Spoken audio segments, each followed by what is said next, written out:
Hi everyone, welcome back. So we'll continue with our discussions on intermolecular forces.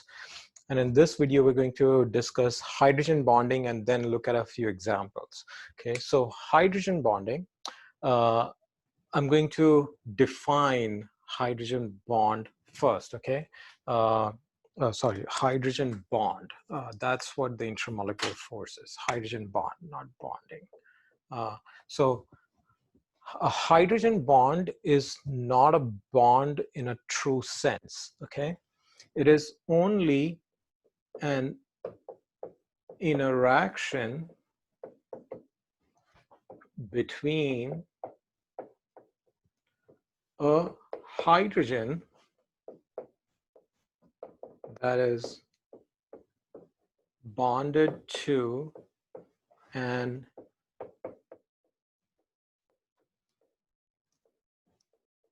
electronegative element, such as nitrogen, oxygen, fluorine. So there's no etc. to this. Okay, so these are the three elements: nitrogen, oxygen, fluorine, for which hydrogen bonds are often defined. Okay, so these are the most electro to and electronegative. Okay, so these are the highly electronegative elements in some sense.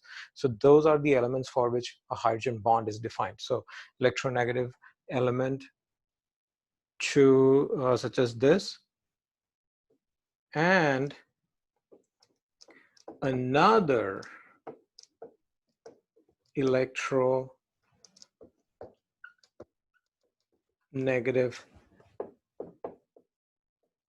element, and this is again nitrogen, oxygen, and fluorine in a very traditional definition, okay, or in a very classic definition of what a hydrogen bond is. So essentially what we're saying is, to exemplify this, I'm going to pick a very simple example here. So if I have a molecule such as HF, okay, hydrogen fluoride, hydrofluoric acid, that's what this molecule is. If I have HF, hydrogen is bonded to a highly electronegative element, fluorine. It is in the list. And therefore, this hydrogen is going to have a del positive charge on it. The fluorine is going to have a del negative, a partial positive and a partial negative charge on it. Or in other sense, we're saying that there's going to be a dipole in this bond. Okay, the hydrogen is the positive end of the dipole, the fluorine is the negative end of the dipole. Okay, so an interaction between a hydrogen that is bonded to an electronegative element. We have a hydrogen that's bonded to an electronegative element and another electronegative element. So essentially what we're saying is, if there's another molecule of HF, this is a second molecule of HF, this HF molecule is also going to have a del positive and a del negative end. So now this hydrogen, which is bonded to one electronegative element, is del positive. It is going to have an interaction. Actually, also remember that there are lone pairs here. Okay, this hydrogen is going to have an interaction with this electronegative element that's in the other molecule. So we can show that using a bond. Okay, not a bond, sorry, dash bond. Okay, so this is an intermolecular force, and this intermolecular force is called a hydrogen bond. Okay, so a hydrogen bond is not a bond in a classical sense.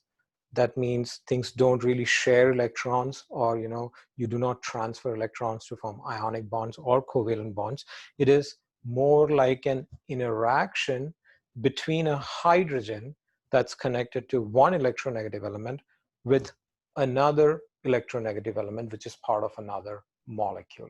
That is a hydrogen bond. Okay, so now with that information, we can actually go and understand something that we talked about earlier. So when we had ethanol, we said ethanol's boiling point was around 78 degrees, or we could round it off to like 80 degrees. It's about 78 degrees. Another molecule, which was a constitutional isomer of ethanol, was this dimethyl ether or methoxyethane, and its boiling point was negative 23 degrees Celsius. You do not have to memorize any of these numbers. That's not the point. You must have seen me basically peeking at the textbook, but that's not the point. But we should be able to rationalize these differences, you know, explain why is there like this huge jump or something like that.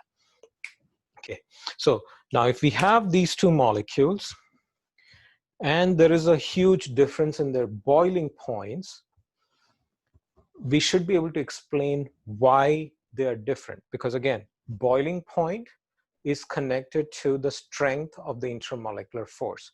So the fact that ethanol, this molecule here, has a higher boiling point compared to this other molecule means that the intermolecular force between this molecule and another one of itself is stronger than the intermolecular force between this molecule and another one of itself.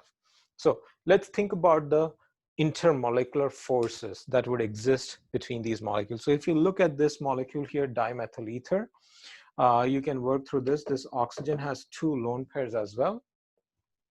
And so we have two lone pairs here. We have carbon connected to oxygen, so there's going to be a dipole. Carbon connected to oxygen, there's going to be another dipole. Oxygen with the lone pair, there should be a dipole and dipole, okay? And so if there are dipoles, then we can draw the composite dipole. So that's the composite dipole, that's the composite dipole. And overall, since these two dipoles are pointing in the same direction, we can say that there is a net dipole. So that means that molecule has a dipole in itself. There's a permanent dipole, okay? So if there is another one of these molecules that will orient itself,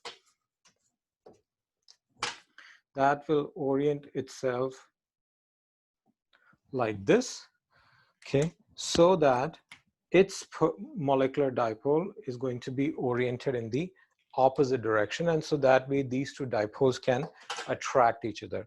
And so what that means is the interaction between, or the intermolecular force here, is a dipole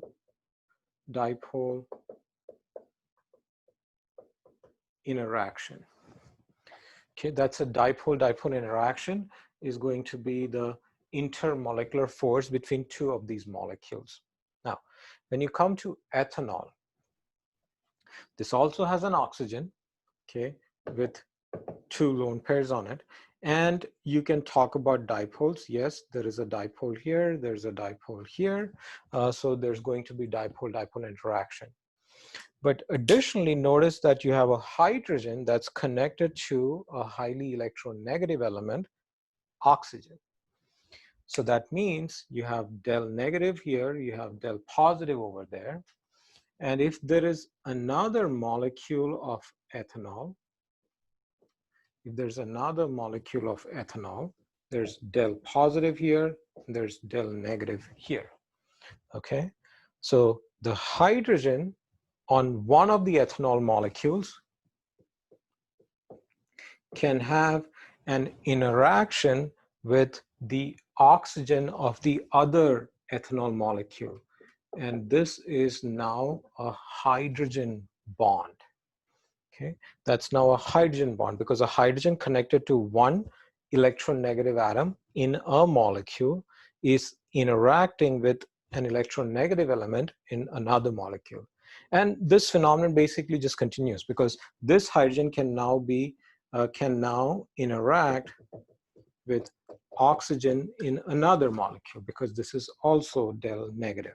In fact, this hydrogen here could interact with oxygen in more than one molecule, okay? It can also do that. So that interaction builds. So you basically have hydrogen bonds, okay? And hydrogen bond this hydrogen bond here, this is the strongest intermolecular force. It is the strongest of the three intermolecular forces.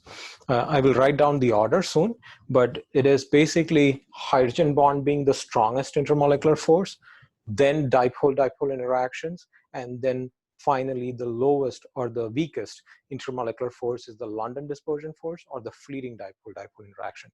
So when we compare these two molecules, what we notice is one molecule has hydrogen bonding as an intermolecular force, the other one only has a dipole-dipole interaction as the intermolecular force, and that explains why the boiling point of this molecule is much higher than the other one. Okay, so I hope that makes it clear. So like I said, the order here, the strength of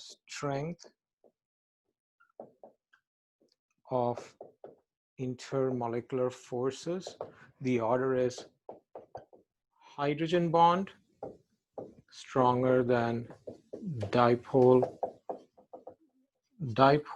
which is then stronger than the London dispersion force or the fleeting dipole-dipole interaction. Okay, that's the order. Let's look at another example because I want to show you another aspect of this hydrogen bonding itself. Again, from the textbook, a very good example to show another aspect of this hydrogen bonding. You know, how hydrogen bonding is important. So let's compare these three molecules.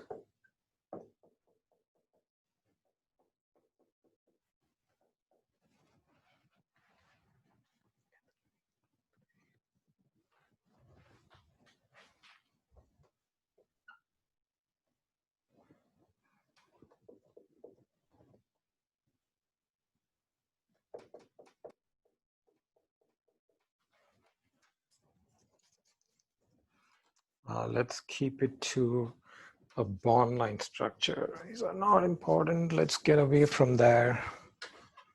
And we have two.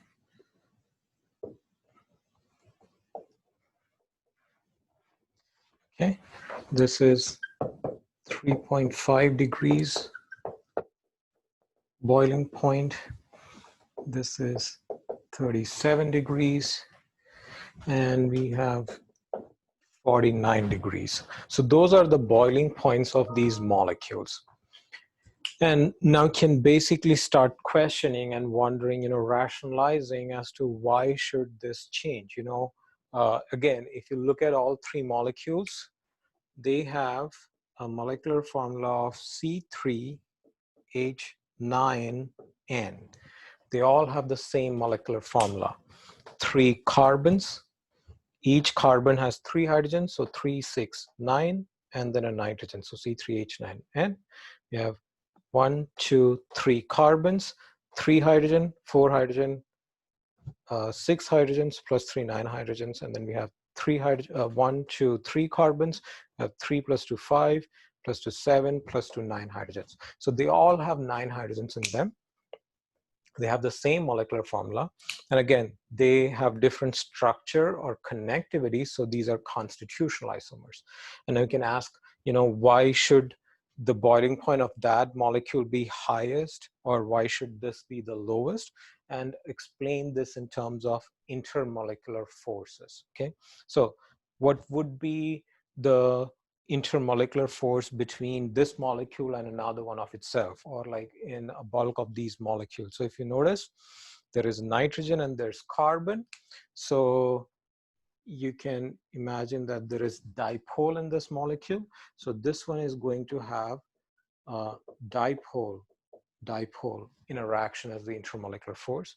For this molecule here, it will again have dipole interactions, but it also has a hydrogen connected to, or that is bonded to, an electronegative element, nitrogen. And so there could be hydrogen, there is going to be a hydrogen bond between this hydrogen and a nitrogen from another molecule. So there's going to be hydrogen bond here. And in this particular molecule, you're going to have dipole-dipole again. So these would also have dipole-dipole.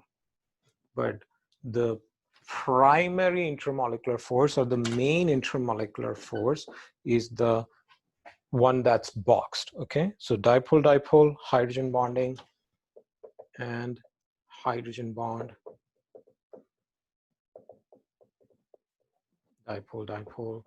Again, hydrogen bond is the strongest. Now you might wonder if these can have London dispersion forces also, because there's a carbon hydrogen portion here. Yes, this is also going to have some London dispersion force, okay? These will have London dispersion. This will also have London dispersion because you have a longer carbon chain here. This is a shorter carbon chain. So there's going to be London dispersion force also. But the primary or the main intermolecular force in these two molecules is going to be a hydrogen bond.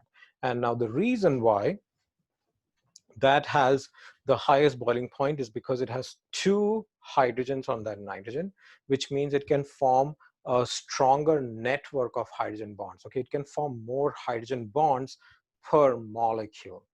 And that makes it difficult to separate them, to break those bonds and boil the molecule. Okay, so therefore the boiling point increases. Okay, so that's an example, another example where hydrogen bonds are shown.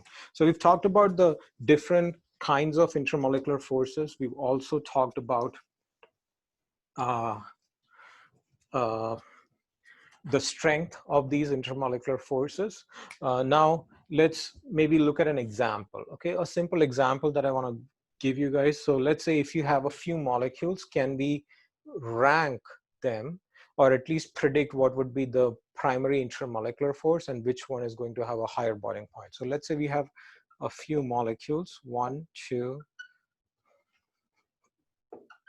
3, 4, okay? And the molecules are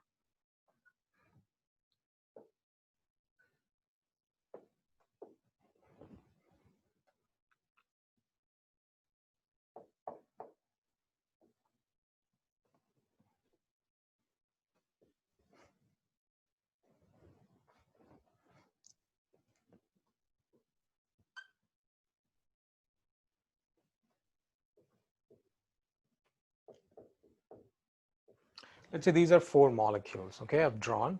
I just came up with 4 structures. And what we're going to do is we're going to predict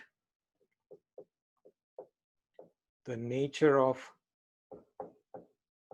primary intermolecular force. That means the main intermolecular force that would exist between these, within these molecules, okay, between this molecule and another one of itself.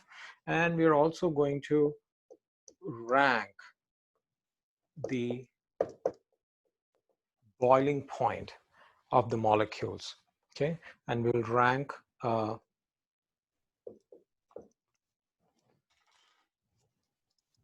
the boiling point, and 1 is the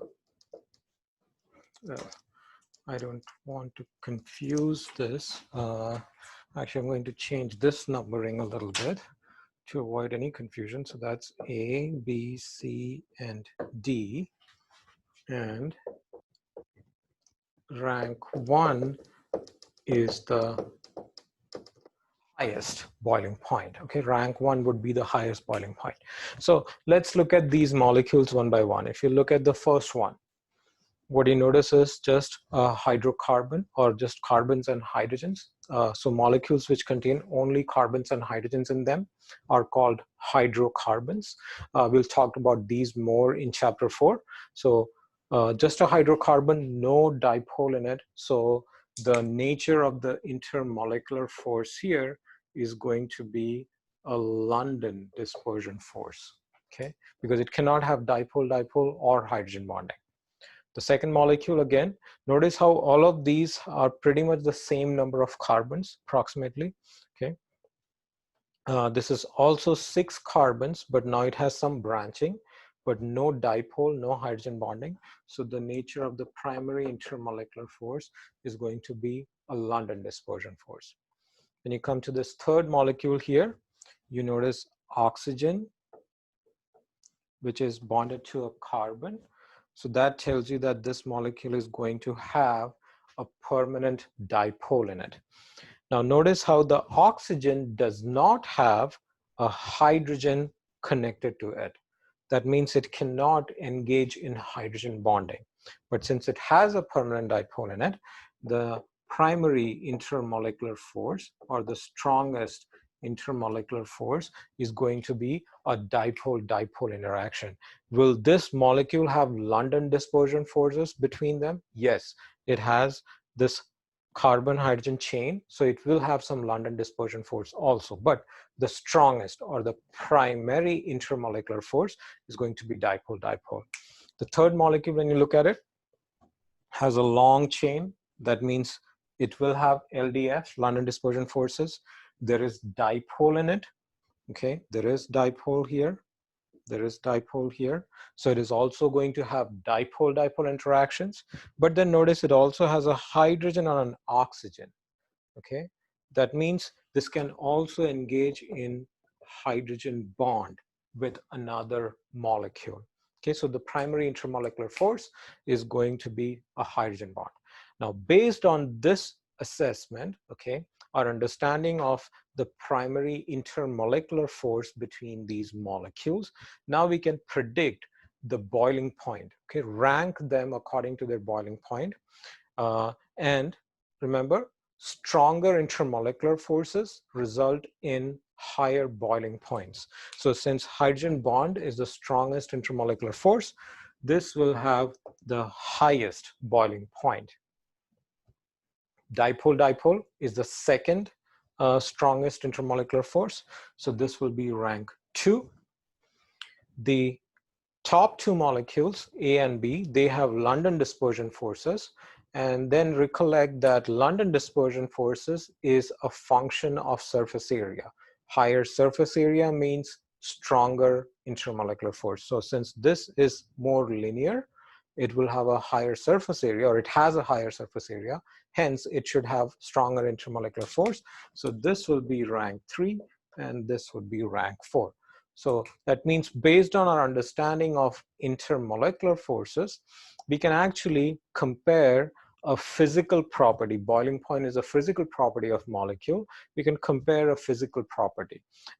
Again, like I said initially, you can only do this as only when the molecules are sort of related. You know, I cannot compare this molecule with a 20 carbon long chain molecule. So let's say if my A was something that had 20 carbons in it, I will not be able to compare these just based on the nature of the primary intermolecular force. And in fact, in that particular case, I can tell you outright that a 20 carbon long chain molecule, although the primary intermolecular force is only LDF, it will have a higher boiling point than this molecule over here.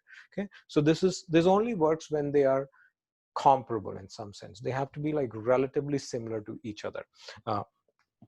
So that's our discussion on intermolecular forces. Now you can use intermolecular forces also to understand things like why oil and water are immiscible, like I said initially.